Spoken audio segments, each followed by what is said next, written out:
muito provavelmente você viu pessoas postando, fotos num estilo fofinho de animação, né, de desenho. E essas fotos, elas têm uma clara inspiração num estúdio de animação japonês, o Estúdio Ghibli, que tem o diretor criativo, né, a grande mente criativa por trás do Estúdio Ghibli é um rapaz não, ele é um senhor já, ele é um senhor que se recusa de todas as maneiras implementar a inteligência artificial em qualquer processo que envolva o Estúdio Ghibli, né, o trabalho dentro do Estúdio Ghibli. Existe um documentário que mostra como ele faz, toda a arte dele e tudo mais. E o contraponto é que o ChatGPT lançou recentemente uma feature, né, uma implementação dentro do chat que permite criações de imagem muito boas. E o que essas imagens muito boas podem fazer?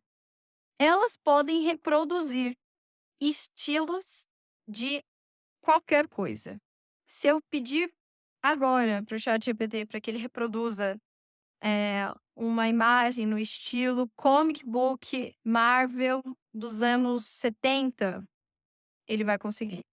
Se eu pedir para que ele produza um meme baseado em alguma página aqui do Instagram ou do Twitter, não sei, ele vai conseguir fazer. Isso porque a grandiosidade das IAs generativas é essa, é criação.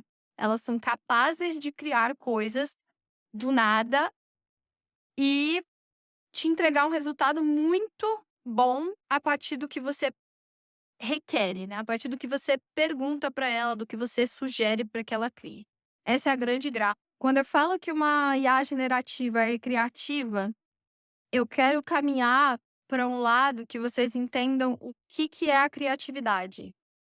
Porque quando a gente falava, na verdade, que a criatividade era uma essência humana, que a criatividade era onde as máquinas não poderiam chegar, porque era isso que nos fazia humanos. E agora a gente tem potência suficiente tecnológica para que as máquinas sejam criativas, é porque criatividade não é uma essência humana pura. Criatividade é um exercício e também repertório. E repertório é a coisa que as IAs mais possuem na vida delas, porque elas têm acesso a informações, assim, infinitas.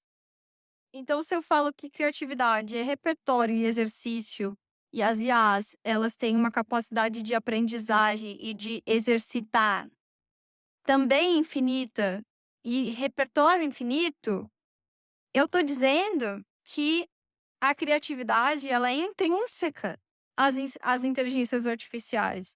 E principalmente as inteligências artificiais generativas, porque essas são aquelas que elas estão, tipo assim, no auge da criatividade delas. Porque elas são feitas para serem criativas, elas são feitas para pegar essas informações e construir algo novo. E com algo novo, eu não estou dizendo que é algo inédito. Por exemplo, eh, esses estilos que ela está copiando do Estúdio Ghibli. A gente conhece esse estilo, ele não é inédito, mas o que ela está fazendo com as fotos que vocês estão enviando é algo novo. Eu trouxe um caso com data, nome, número e endereço para falar para vocês, porque nossa conversa vai caminhar um pouco para esse lado agora. No dia 10 de fevereiro de 1996, ou seja, há quase 30 anos atrás, eu nem era nascida e muita gente aqui também não, estava acontecendo, um embate entre o Garry Kasparov, que foi o maior enxadrista do mundo, né, o maior jogador de xadrez do mundo. Estava acontecendo um embate entre este cara que tinha vencido tudo e o IBM Deep Blue, que é um supercomputador que deriva ali de inteligência artificial, de aprendizagem de máquina, e algo que vai colidir nos dias de hoje em como a gente enxerga inteligência artificial generativa. Sabe o que aconteceu? Ele perdeu. E eu queria chegar aqui nesse ponto para dizer para vocês que Se a gente continuar nesse embate, nesse cabo de guerra humano versus máquina, a gente perdeu. A gente perdeu feio, tá. Porque deixa eu contar pra vocês, isso não vai parar. É uma potência tão grande, é uma tecnologia tão grande, com tanto potencial, que é impossível ela ser parada. Então, não adianta a gente ficar nesse embate humano versus máquina, porque se a gente ficar nesse embate, a gente já perdeu. A gente tem que entender estratégias que não nos botem em comparação. E acho que essa é a parte mais difícil, porque é muito difícil pensar trabalho quando a gente tem algo que compete diretamente com o que eu faço, por exemplo. E eu vou aqui compartilhar com vocês uma filosofia que eu tenho, talvez seja o que mais me mantém sã quando eu tô falando sobre novas tecnologias. Para mim, tudo que é tecnologia, todas as tecnologias, da mais simples à mais complexa, é ferramenta. E quando a gente fala sobre algo ser uma ferramenta, me remete imediatamente ao livro Sapiens, que eu inclusive nunca acabei, mas essa coisa fica na minha cabeça desde então. Eu nunca finalizei esse livro porque eu acho ele muito denso. É que seres humanos têm uma capacidade imensa de lidar com ferramentas, de criar ferramentas e saber utilizá-las. Então, isso me conforta. Porque se a gente, como espécie, né, eu falei Homo sapiens, como espécie humana, sabe lidar com ferramentas, sabe criar e trabalhar com ferramentas, se eu tenho na minha mentalidade que todas as tecnologias são ferramentas, tudo que vier de tecnologia, eu tenho essa mentalidade, e não é um papinho de coach, né, desse mindset, mas assim, é de fato uma mentalidade de tornar essa tecnologia em ferramenta. E ferramenta nada mais é um instrumento de auxílio para alguma coisa, né? Para algo que você deseja fazer, para alguma coisa que você deseja alcançar. E isso me conforta de uma maneira, porque assim, cada vez mais as tecnologias vão avançar e a gente precisa saber lidar com elas. Eu acho que a gente está caminhando aqui para o final dessa discussão, dessa conversa. E eu quero muito escutar vocês. Inclusive, vou deixar uma caixinha aqui para eu saber o que vocês gostariam de saber mais sobre inteligência artificial, ou até dúvidas ou questionamentos, xingamentos. Vou deixar, vai ficar aberto. Mas eh, queria caminhar agora para o lado, voltando lá na polêmica, né? Voltando para a polêmica da arte versus inteligência artificial. Por que que isso é um tópico tão sensível?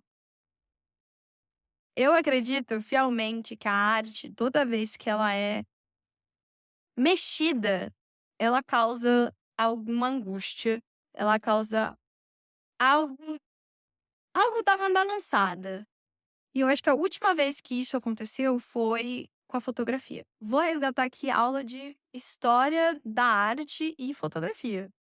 Quando a gente tem o surgimento da câmera fotográfica, a gente está num período que a pintura era muito valorizada, né? A gente tem pinturas realistas, que são aquelas que de fato imprimem o real. Você olha uma pintura realista hoje no museu e você fala: Meu Deus do céu, isso parece uma fotografia. Porque a fotografia era o registro de algo real que estava acontecendo naquele momento de maneira mais rápida, eficiente e mais barata também, porque contratar um pintor tem todo um processo, demora tempo, tudo mais. Surge essa nova tecnologia e isso balança o mundo da arte, porque o que que eu vou fazer com esses pintores que, pintavam realismo? E daí você vê um movimento novo de arte surgindo em contraponto à fotografia. Depois a fotografia. Depois que a gente passa pela fotografia, a gente literalmente passa por uma mudança de era artística. A gente estava vindo no realismo, que são pinturas que imprimiam cenas que pareciam reais, parecia que eu estava ali vivendo aquela cena. E a gente passa a ter o impressionismo, que era um movimento que ele era desleixado, então ele deixava muito aparente o pincel, ele inclusive o Claude Monet, que é um dos pintores impressionistas, inclusive um dos meus pintores favoritos, eh, ele não pintava com pincel, se eu não me engano, ele usava espátula. Então ele deixava a tinta meio que em alto relevo, e eu acho isso fantástico, porque não era na intenção de parecer o real. O propósito dele é que a gente lembrasse que aquilo dali era uma pintura, porque de fato era. Muito contraponto, sabe? E assim, hoje, eu só tô falando aqui nos stories, vocês só estão me vendo do jeito que eu estou, de touca de cetim, eh, roupão, pronta pra ir dormir, porque a fotografia obviamente venceu. Mas ela não venceu e virou a única, entende?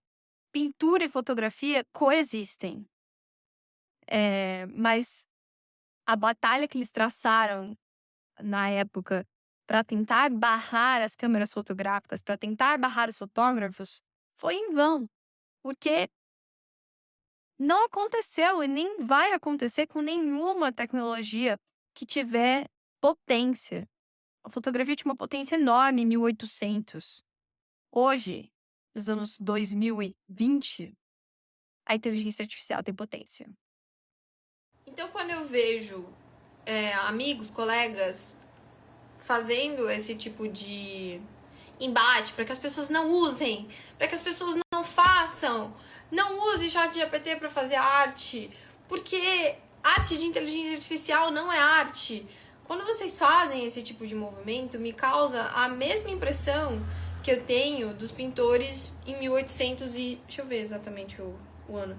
Em 1820. Caramba, bem próximo, né? Tipo, de décadas, interessante. É a mesmo esforço, eu enxergo. É uma batalha vencida.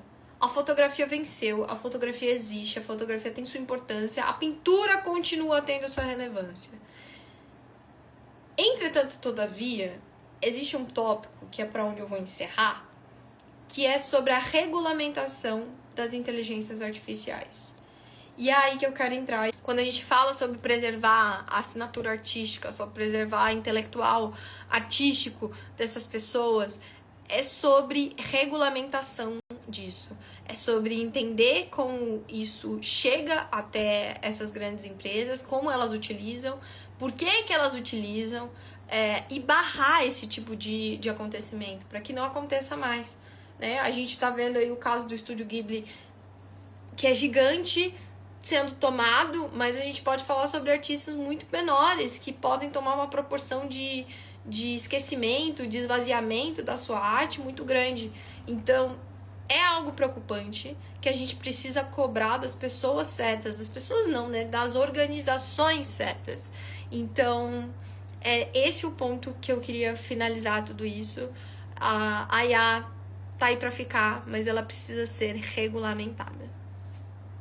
O tópico que a gente precisa focar aqui é na regulamentação, não na culpabilização do indivíduo que tá indo lá pedindo para transformar a foto dele com a namorada, com o namorado, em uma foto do Estúdio Ghibli, porque essa pessoa não tem nada a ver. Quem precisa ser responsabilizado sobre isso é a OpenAI, que é a empresa que gerencia o ChatGPT. São essas empresas que precisam ser cobradas, que a Polícia Federal precisa bater o toque, toque, toque, a Polícia Federal, na porta da casa da OpenAI, porque a gente não sabe como eles pegam esses dados, como eles utilizam esses dados, como eles treinam esses dados, porque eles utilizam tudo, sem restrição alguma. Hoje, grande parte do meu trabalho é tentar não fazer com que isso aconteça, porque a gente trabalha com dados sensíveis, então não se pode fazer isso, por questão de segurança. E quando a gente fala sobre essa coisa intelectual, né, sobre artístico, Quando você, artista, escolhe não utilizar a inteligência artificial no seu trabalho, no seu fluxo de trabalho, assim como o Estúdio Ghibli, é uma escolha individual sua e que cada um vai ter e tá tudo bem. Entretanto, quando esses mesmos artistas culpabilizam indivíduos por utilizar essas ferramentas, aí eu acho que a gente tem um problema. Por quê? Eu vi diversos posts falando: você está acabando com os artistas, você que está fazendo a trend do Estúdio Ghibli, pare imediatamente, porque isso vai matar a arte. E aí você individualiza uma culpa que não é destas pessoas. Essas pessoas não têm nada a ver com a falta de regulamentação sobre plágio que as inteligências artificiais generativas hoje não têm.